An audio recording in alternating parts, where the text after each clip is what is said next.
Welcome back, YouTubers, to our Good and Bad of the Week podcast with us, the British Fist. I am Mr. Parkin, as you all know, as you can tell by my deep voice, and this guy sitting next to me, as you can tell from his gimmick, infringement, it's NJ. What's up? That one is definitely NJ. Make sure you guys subscribe up above, of course, like this video if you indeed like this video, and comment your thoughts on the show down in that comment section below. And please contact us in the links in the group box below. Do you like how I make that comment thing rhyme? It rhymed pretty well, Dan. Yeah, pretty good. So what have we? Well, we had. This was the follow-on from Hell in a Cell, and we've also got TNA going into Bound for Glory. So I kind of expected a good week this week, but WWE weren't really on form this week, were they? Not in the right booking sense. No, they were not. And TNA. Well, we'll discuss that when we get onto TNA. So I guess the best place for us to start is the follow-on from Hell in a Cell, which was Raw.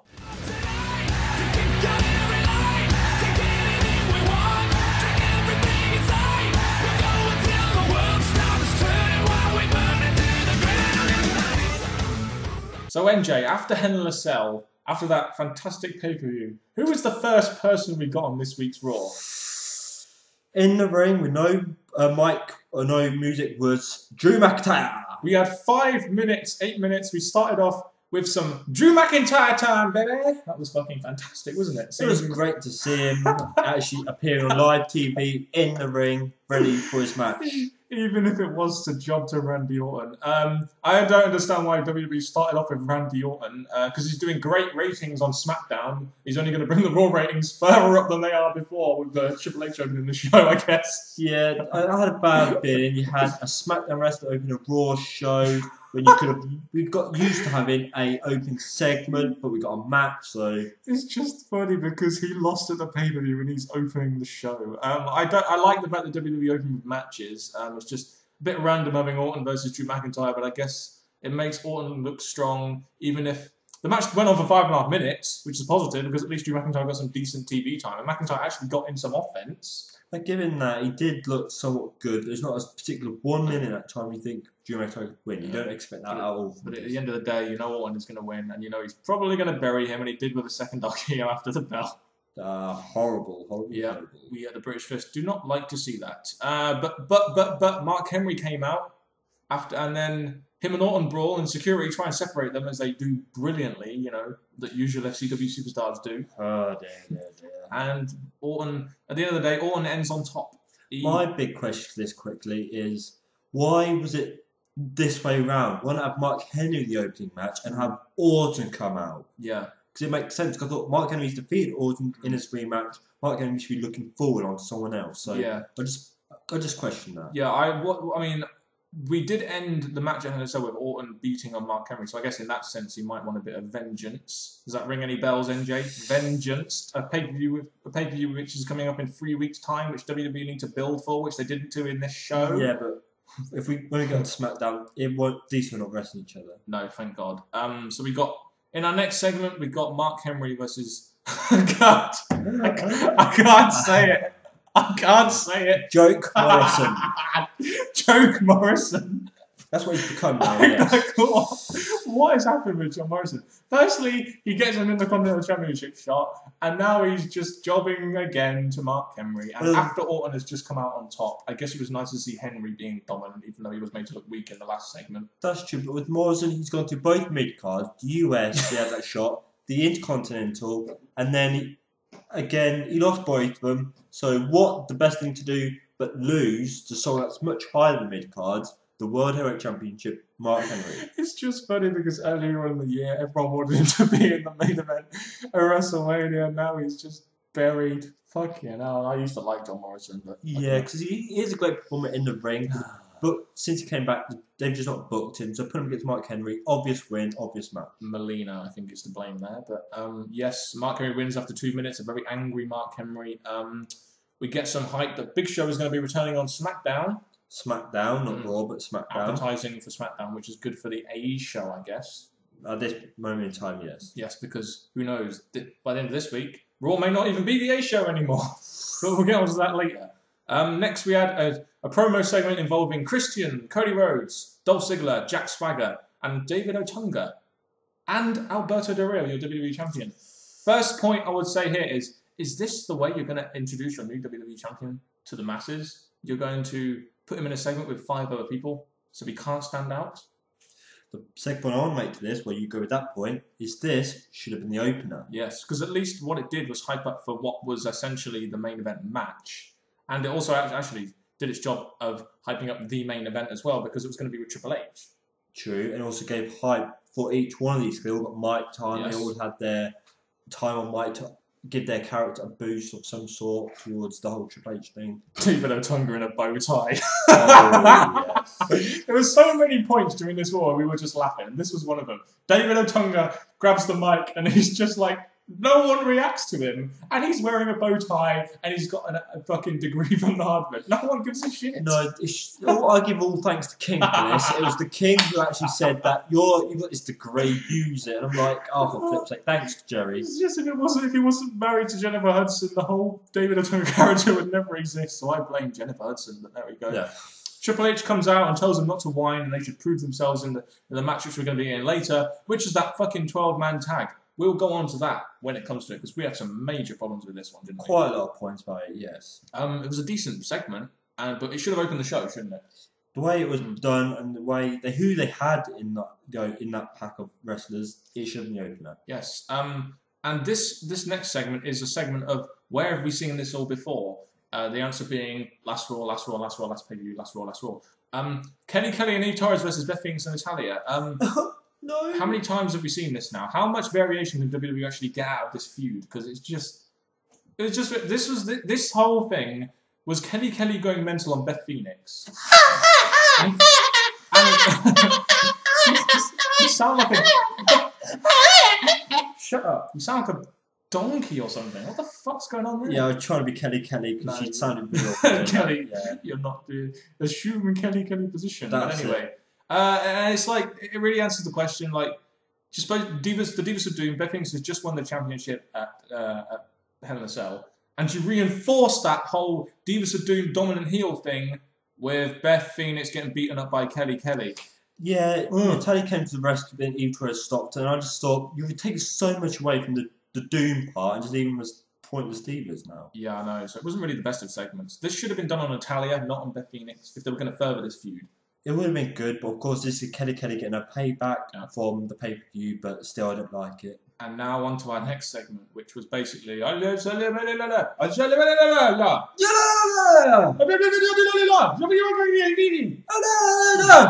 Okay.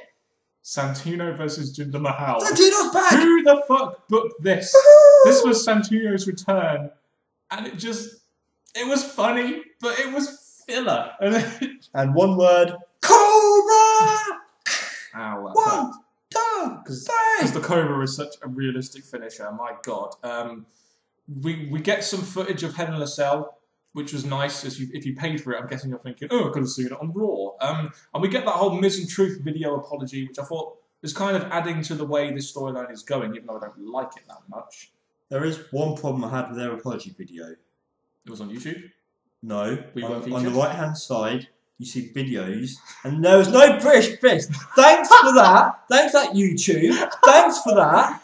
Oh my god. And they talk about filing a lawsuit, and it's like, when did WWE turn into a fucking lawsuit advert? If you've had an accident at work, call Law Firm Direct. Well, I'm going to put a lawsuit on YouTube for not showing us on their video. They might as well have here just stuck a big advert saying, oh, if you had an accident at work or if you had a fall, call this number now. They might as well have just done that. The way this whole storyline has gone. Really not good. It's just a big advert for fucking insurance and law firms and solicitors and stuff. They should just stop it now because they need to find other ways of sorting out their feuds and problems. Oh, American suing culture. But anyway, we'll go on.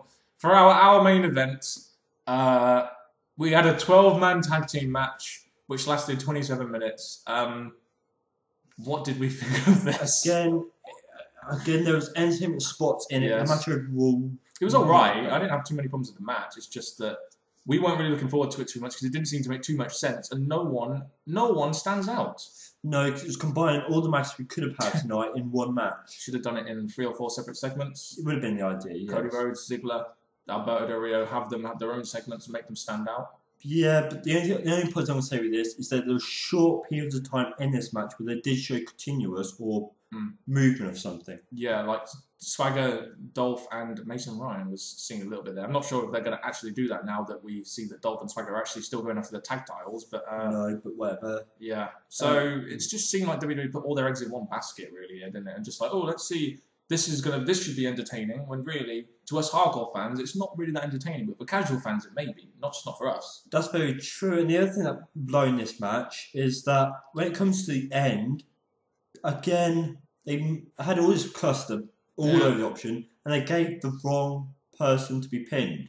The United States champion got pinned. When you have David Otunga in there as well, you think surely David Otunga should get pinned. He's the least. Again, Sheamus getting the win, well done, but Dolph, who's like, I know he's going to have the tag minute, so the United States means nothing at the minute, but still, that not good. What purpose did this match serve other than to fill a bit of time? Really?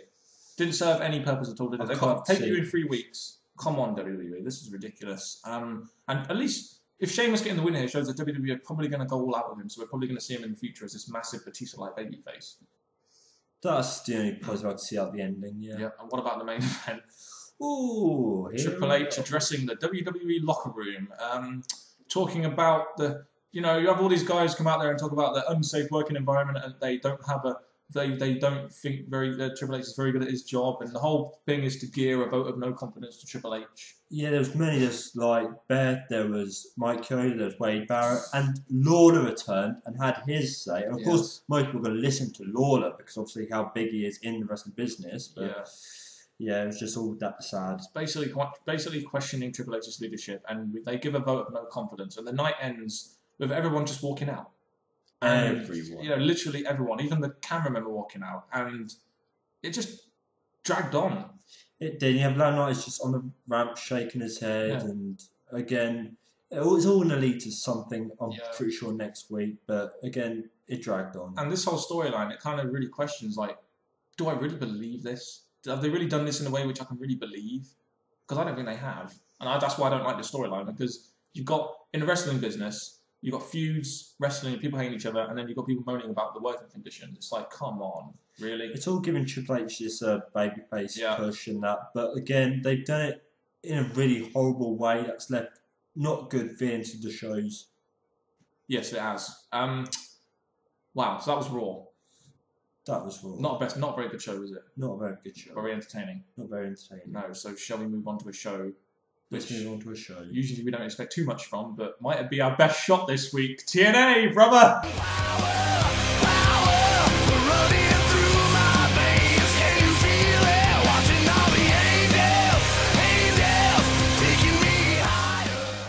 And now for TNA. Now this is pretty much TNA's road to WrestleMania, going to their biggest pay-per-view of the year, which is Bound for Glory. And at this kind of time, as with WWE, you kind of expect that TNA are going to put more effort into their shows. And we was given the great news at the beginning of the night that Vince Russo had been demoted from the head writer position, which was fantastic news and really got me in a great mood for Impact Wrestling this week. Same here, because we've had, part of the British Fist, have had complaints about TNA's booking, and we blame a lot of it on Vince Russo. Now he's been demoted. Hopefully when new writers are going to step up, they'll fix the problems or make a good start at it. Yeah, so I was already in a better mood going into this show, and my mood was only brightened up by the fact we were in Knoxville, Tennessee, with the live TNA crowd. Well, not the live crowd, but a crowd which was better than that fucking Impact Zone, which is full of tourists. That's true, because with that crowd, they're dead, it's canned, and all that. Now we're getting hardcore TNA fans in this. It's definitely going to give us a good feeling to the night. It did make the show feel a lot better, didn't it? And it was part of the reason why the show, in my opinion, was quite good. But we'll go on to that.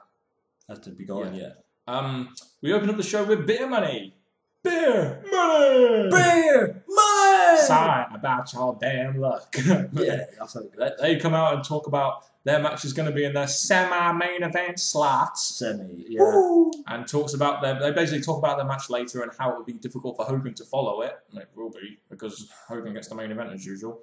And how Bobby Roode talks about how he needed Fortune to help him get into that main event. So I'm glad Storm and Roode got some mic time here. I enjoyed the segment. I always enjoy Beer Money talking on the mic. with these two, you've seen that they're great on mics. They've had all their career, Mhm. and now having them two talking against each other about their match coming up, I'd just give it a thumbs up. I really enjoyed this opener. And it really is reinforcing the fact that they got the push, or the fact that Bobby Roode has got the push into the main event, and James Storm has got a massive push too. So yeah, but if it was up the way around, you would root for him, wouldn't you? Who? Bobby. James Storm. Lance Storm. Yeah, close there. James Storm, you would root for him, wouldn't you? Yeah. I'd root for any of them because I like both of their money, mate. Yeah, same here. So I like this opening segment.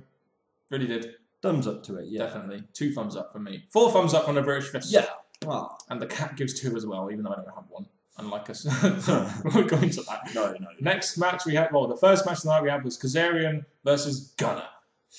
Okay, opener. Again, I wasn't really into this because it wasn't like a biggest match that was going to get you lead on to their pay-per-view. No. But again, it was a short match, which was disappointing. Oh, I'll give it. These 2 are good. 2 good workers in the ring. This whole thing was focused on Gunner injuring Kazarian's arm. Now, I don't mind TNA going with this whole injury angle.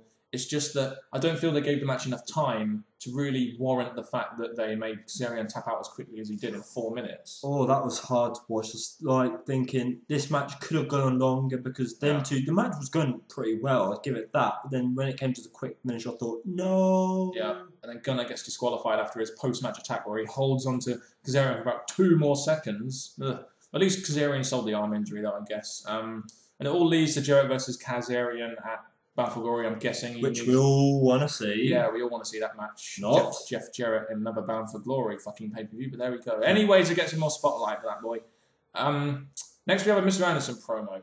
We always like Mr. Anderson promos, don't we? He's very entertaining because as well as being serious, brings entertainment to what he says. Yes, he apologises to all his assholes, and then he talks about backstage politics and how he's not ever been part of them, which brings out a certain bully. This was good because with Buddy Ray, obviously, I've been waiting for them to fight again, and hopefully they'll have Buddy Ray put Anderson over. And this time they bring up they are going to wrestle at Bound for Glory in a Philadelphia Falls Count Anywhere match. Yeah, they did bring up the whole Buddy Ray where he first started. ECW. Yeah, they brought up all that. So that's a match for the pay-per-view, I guess. And then Buddy Ray accepts it later on in the night, so we know we got that match for the pay-per-view now. It was an okay segment. It helped hype for a match. And that's exactly what we need because we've seen lots of teasing of these two in the past over the weeks. Now they've actually booked their match again, an effective segment of the TNA. Yeah. Next we get a tag team knockout match between all the four members of the Knockouts title match was going to happen at Bound for Glory. So we had the faces, Velvet Sky and Mickey James versus the heels, Winter and Madison Rayne. Oh dear. This match again. My liking of knockout matches have dropped. At this match again, yes, there was good knockout action, but the match just ended in not a positive way for me. Yeah, Velvet Sky and Madison Rayne in a match. You're not going to get the best wrestling there, are you? Why did Madison Rayne get the pin? That's what I want to know. Why? Quick tag. Winter does a quick tag to Madison Rayne, and Madison Rayne picks up the win. It's funny how, even though Winter is the Knockouts champion, that she barely gets featured on TV anymore, really, that prominently, isn't it? Yeah, again, she should be, but obviously, I don't know why they're not booking her more. But and I just really feel this is all going to lead to Velvet Sky winning the title at Bound for Glory, and I really don't want that to happen. No, because again, when we look at Velvet Sky, she reminds us a lot of someone else. Yeah, of a certain double-named female, Kelly.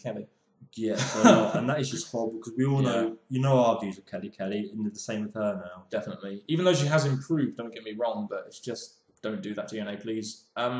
Next, we have a segment where Eric Bischoff calls out Jeff Hardy to the ring and calls out on all his, fact that he's a screw up, the fact that he had this gift and he's now screwing up, and at Victory Road he's screwed the whole company over. And his advice for him was, "Get out of here! Out of my ring," he calls it. His ring? Oh, it's Hogan's ring, according to the contract, brother. He tells Jeff that he has out chances and he basically has to go. And then Jeff Hardy gives him a twist of fate. And then out comes Immortal, and then they all chase him, but they can't catch it. Because Jeff Hardy is a fast motherfucker. But anyway, this whole segment has basically been done to try and get Jeff Hardy as this sympathetic baby face. I would question the fact they do it before the pay-per-view if he's not going to be on it, but at the same time, they're kind of slowly building him up. We've seen him in backstage segments. Apparently, he's getting large pops from live audiences from their live shows, so I didn't mind this too much. I guess people are glad to see Jeff Hardy come back, but since he's came back, I just haven't been so hyped up about it, but hopefully that'll change once he gets forgiven and another chance. Yes. After that, we had Samoa Joe versus Crimson, a Slammiversary rehash match. Samoa Joe versus Crimson. This match was meant to happen because, of course, Samoa Joe destroyed Crimson's leg. And oh, yeah. We had that whole build-up there. Joe focuses on Crimson's ankle. I like that. It won't make sense because obviously that's his weakness for this. And he sells it pretty well. After pretty much Joe dominating the match, Crimson wins via roll-up, keeping that undefeated streak going. He needed to, because obviously if his legs was playing up, he had to get a way out of this. Yeah, it went 5 minutes. All hype for the match at Bound for Glory between Samoa Joe, Crimson, and Matt Morgan. Although, where was Matt Morgan?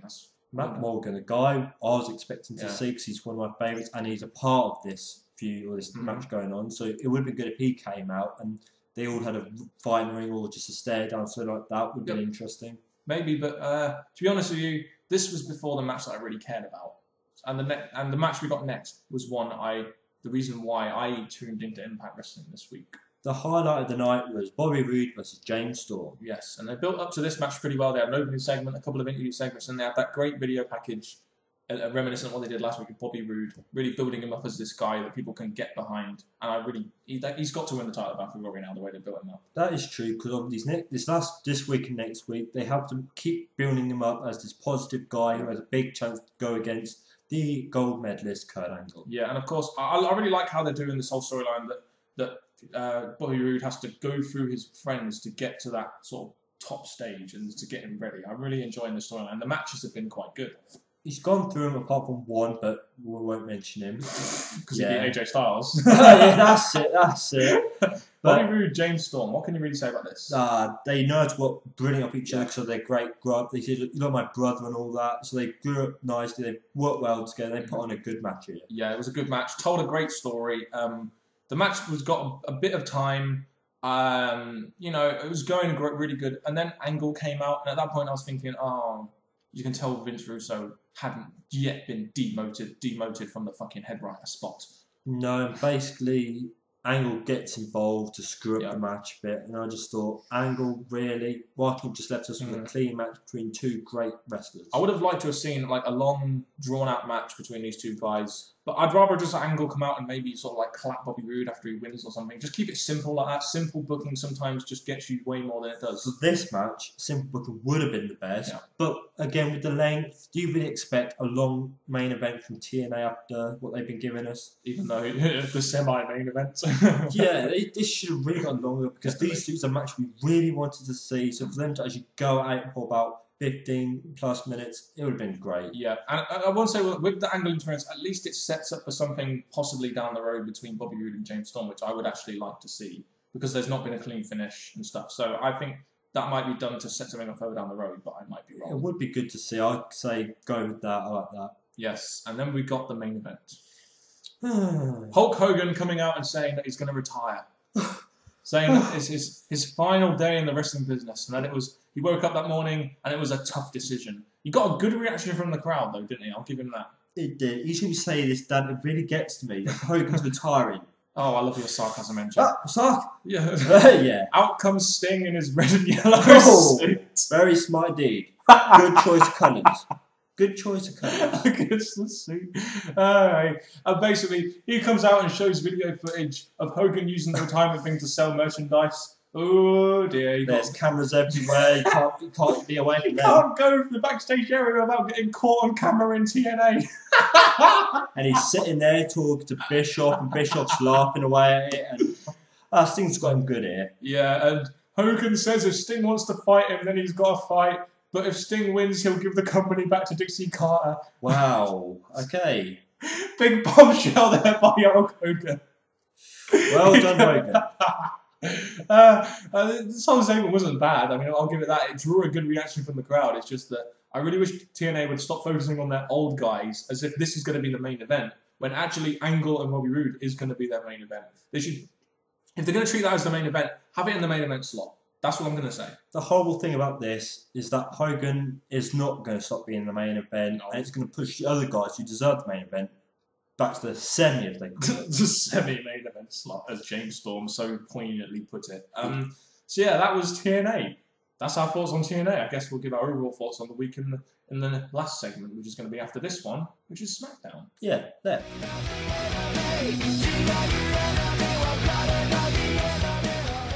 So on SmackDown this week, WWE continued with their whole walkout storyline, and we've kind of got this whole feel of SmackDown that it might be the only show that the wrestlers can actually appear on this week. The way they did it, they have like the Hills opening, and how they say that obviously this is the only safe show they're going to be on. Yeah, this is really what Raw should have opened up with, wouldn't it? It should have been, because instead of a match, this was more effective opener. Yes, and at least I'll say in this segment, they made Alberto Del Rio, the WWE Championship, stand out by the heels introducing him as their inspiration, whatever, which I liked, because you need to make Del Rio stand out as WWE Champion, don't you? That's very true. They all had their time on mic to hype their feelings even more. Yep. Then they hyped up Alberto Del Rio, and then Alberto Del Rio hyped up what was happening to be later. Yeah, and then we get the whole Teddy Long coming out and making a tag team match for the main event player. Got Rhodes and Christian versus Sheamus and Orton, and Del Rio versus Sin Cara in the Battle of the Mexicans after the opener. Yeah. Making matches. Theodore Long's booking his tag, so go with that. He loves tag team action, that boy. It's a shame SmackDown can't make better tag teams if they have so much tag team action. True. But yeah, I mean, I guess I like the fact they announced some matches. The heels opening SmackDown was good. I didn't mind that too much. Making Alberto Del Rio stand out, I enjoyed. So I guess in that sense, it was an effective opener. And they continued pushing the heels with their mic time and that, so I say it was really effective opener. It's just a shame the rest of the show had to happen, to be honest with you. Oh, true. Because next we had Alberto Del Rio versus Sin Cara, and, you know, when I see this, the first thought I have is, Del Rio after the opener? Really? Your WWE champion after the opener? Well, again, with the Christian bookings, they've done it with Christian. So again, they're doing it to someone that's more effective in the WWE, Alberto Del Rio. This was billed as the Battle of the Mexicans, and we had no lights for this match. Thank God for that. But at the end of the day, essentially, this was just a filler match for the Sin Cara versus Sin Cara feud, wasn't it? Essentially. Sadly, Alberto Del Rio gets to win in 3 minutes, and they continue with the Sin Cara's. The black Sin Cara comes out to attack the blue one. Yeah. But they are continuing that, yes. Oh, you got Cody Rhodes being filler for Sin Cara, Daniel Bryan being filler for Sin Cara, and now your WWE champion, Alberto Del Rio, is filler for Sin Cara. What the fuck? I don't think it's not positive at all. Not for Alberto, not for even Sin Cara. Sin Cara needs to be in a feud that's actually going to keep him going, which getting involved with other wrestlers just doesn't work for him. Yeah, I mean, I guess it continues the Sin Cara feud, but God, is that really the best way they could have used Del Rio? Just, whatever. We'll go on to the next match, which was Kofi Kingston and Evan Bourne, the tag team champions, versus Dolph Ziggler and Jack Swagger. And what an opener of the match this was. We had Ziggler and Swagger attacking Kofi and Bourne as they come down to the ring. Yes, and this, if you're going to book heels, this is exactly how you should do it, isn't it? Make them come out, make them, be dominant as they are at the start of the match, and then they won the match pretty quickly, which, they should have done. That is exactly how, this was very well booked, in my opinion, if they're going to, especially if they're going to go ahead with this whole Air Boom versus Ziggler and Swagler, that's the tag team name, Swagler, going into Vengeance. Yeah, they did this well. They had the heels looking strong throughout the match, and then suddenly they had Kofi Kingston and everyone come out on top. He went fucking mental, didn't he? They were on top, and then just as soon as you think they're going to win, Jack Swagger manages to get the pinfall victory. Very simple. So I guess it looked good for both halves, so I can't really fault that. No, it was effective, I guess, especially if they're going to have a match at the pay-per-view. Next we had Beth Phoenix versus Alicia Fox. I wonder if we can make this segment last longer than the match itself. It's like 30 seconds. Just basically a squash job. Bye, Alicia. Yep. Should we move on to the next segment? Yep. Next, we managed to make it last less than the match itself. That's what we do well here at the British Fist. We're very brief when we need to be. Big Show promo. This is his big return promo. This was the hour main event. What did you think of this promo? Again, they had Big Show, of course, looking all happy when he returned. He says that he's great to be back. He's got all this power up inside him. But the only sad thing is, he talks about all this power he's got, and then he cries. Why is he crying? I really wanted him to show some intensity when he came out. He needs to show that because he's got this because he's been out for 4 months. And the first thing he does is still, after 4 months, he's still crying about it. Knucklehead for you. He says that he will take the World Heavyweight Championship and he wants to face Mark Henry one-on-one. And this whole segment was geared towards what was going to be the main event with Mark Henry accepting or not accepting his challenge. You get Mark Henry coming out saying about how the Hall of Pain is now getting very crowded and that how Big Show doesn't deserve a shot at the World Heavyweight Champion. And by the end of the night, maybe Big Show will be back in the House of Pain, but we'll see. You'll find out in about 5 minutes here on this British Fist review thing that we do on Sunday evenings. Ezekiel Jackson versus Jinder Mahal. Talk about a filler. I'm going to say, WWE, you do amazing booking, especially for Jinder. Jinder Mahal is being put like a monster heel. And all I can say to Jinder is, it was just filler. Let's not talk about this. Ezekiel Jackson got the win, and then we get to this whole segment where Hornswoggle and Booker T are doing spinneroonies. Why? Yeah, it was plain to see Hornswoggle again, involvement with the ring announcer Booker T, but it was just pointless. Nothing really went from it. It just really begs to differ. Like, is this how SmackDown really? This seems like the kind of thing they do for the crowd and not put on TV. Yet they put it on TV. Like, how much? Do they not have other things they can devote this time to? I'm just saying. They had shoot from the ball, a few Raw segments, and that. And again, it was just dragging on a bit. A lot of filler, considering that they do have a pay-per-view coming in about 2.5 weeks' time. But the positive thing is, the main event gave us the feel into the pay-per-view. Yes, because what we got here is essentially 2 feuds combined into one, or 2 possible feuds, because we're not sure what's going on with them. 2 possible feuds combined into one. Christian and Cody Rhodes versus Randy Orton and Sheamus. Do you feel we'll be seeing an Orton and Cody Rhodes feud coming from this match, just initially? Sadly, I think because of the way the match ended, I can see there being a continuous video. Yes. Let's hope. I wouldn't mind seeing this rivalry. I just hope that they book the Intercontinental Champion strong. They're going to need to, because after their SmackDown thing, a quick RKO 1, 2, 3 on Cody.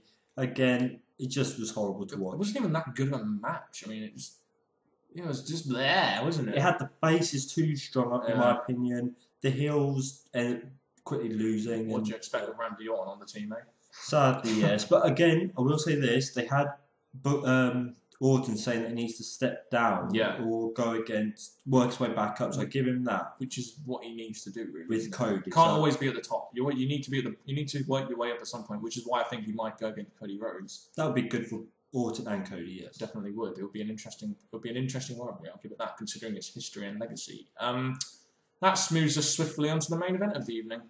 Henry and Mark show in another Henry and Mark show. Am I fucking going mental here? Big Henry.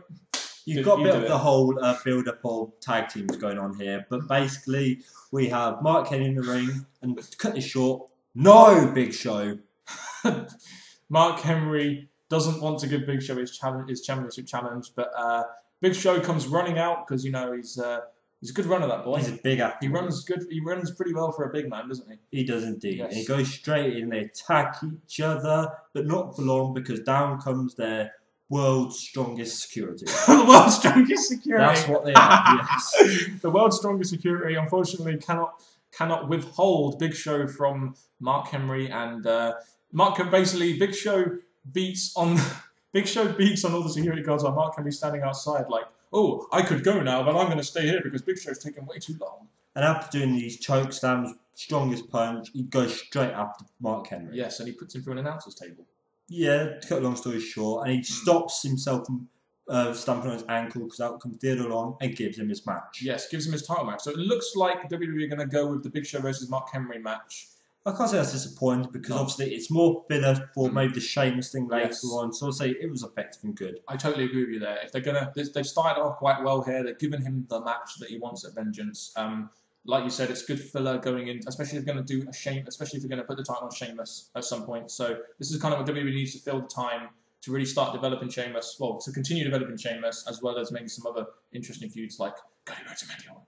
That would be like I'm not going to say this match, Big Show and Mark Henry, is going to be bad because I think from these two big guys going at it, they've both got anger towards each other. It won't be the best of matches, but for two big guys, I look forward to it. Same here, so do I.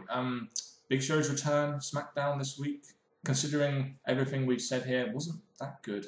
No, but we'll go into more about his overall thoughts. And one thing I will say before we leave him here, this whole SmackDown or Raw opinion, this whole SmackDown opinion really depends on whether you like this storyline or not with Triple H, because that kind of followed on from it, and that was a big influence in the way I graded the show this week. Should we go on to overall thoughts? Yeah, we will. So NJ, the ultimate question after all this is, which show did you think was the best show this week?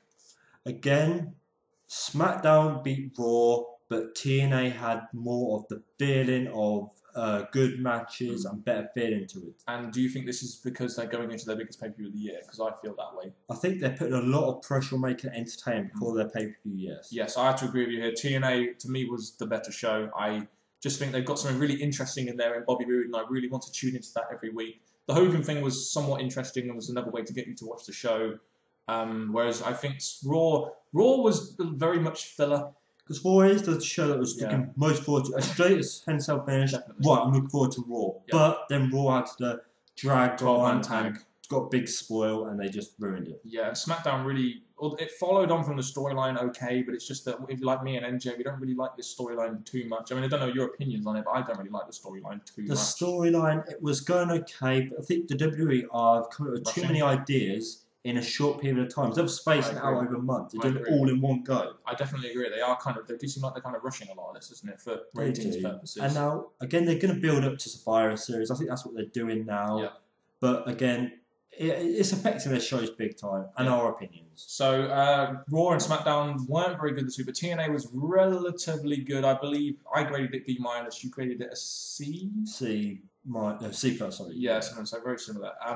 So not the best week for WWE, but definitely a decent week for TNA, especially seeing as they're going into their biggest pay-per-view of the year. So, and now all I can say is after this Raw and SmackDown and TNA, they've got us looking forward to the next weeks. Yes. So make sure you guys get your thoughts in that comment section below about anything that's happened this week with Raw, SmackDown, TNA, pay-per-views, wrestling news, anything. Get them in that comment section down below.